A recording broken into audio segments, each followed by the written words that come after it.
Hello again, I am Tasos from Greece, and this is my video for our last assignment on Introduction to Music Production course.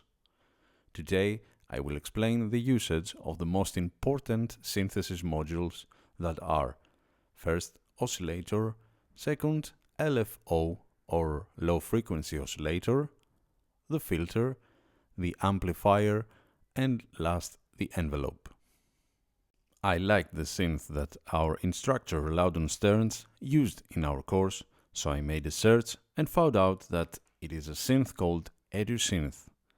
You can download it at www.synthbasics.com.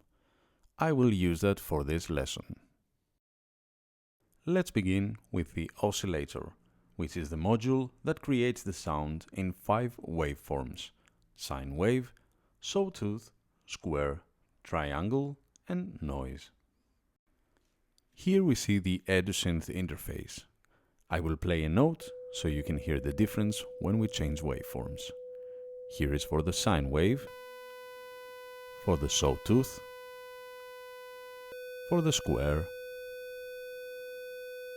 the triangle, and finally for the noise. Now let's see the LFO or low frequency oscillator. LFO usually modulates the VCO, the oscillator which spoke before. It has also waveforms, but we don't hear the sound that it produces directly, because the rate of that LFO runs is lower than the range of human hearing, mostly at 0 Hz until 20 Hz. LFO is great at representing things like vibrato. Here is an example of the LFO modulating the VCO. We play a note, put 4 Hz at the frequency and the amount at 0. Let's see some waveforms and adjust the amount. We see the sine wave here. We will put triangle and adjust the amount again, and we see how LFO modulates the oscillator, the sound that produced by the oscillator. Here is the sawtooth and how it sounds, and here is the square. Our third module is the filter.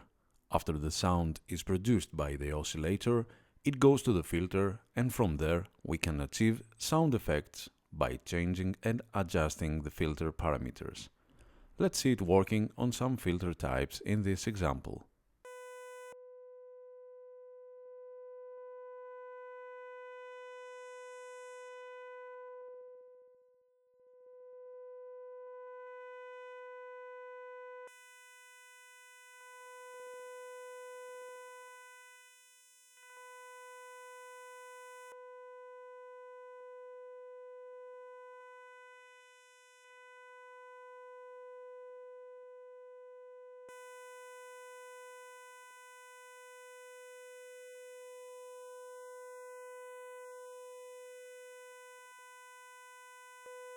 Let's go to our fourth and fifth module. Our fourth is the amplifier or voltage-controlled amplifier. Amplifier is changing all the time, and it is attached to our fifth module, that is, it is an envelope, a set path that runs every time we hit a key. The envelope consists of these 4 parameters: attack time, decay time, sustain level, and release time.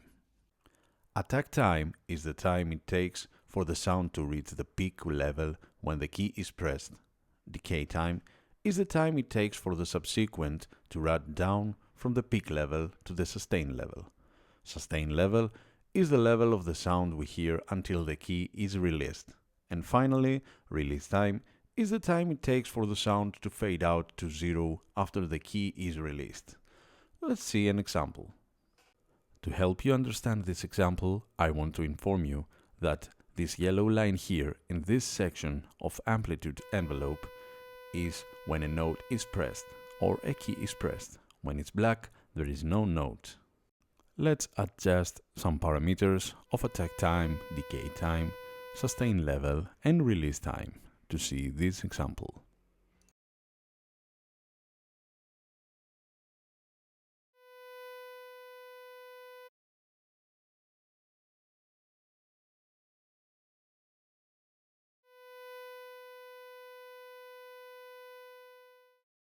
This was it for today's lesson.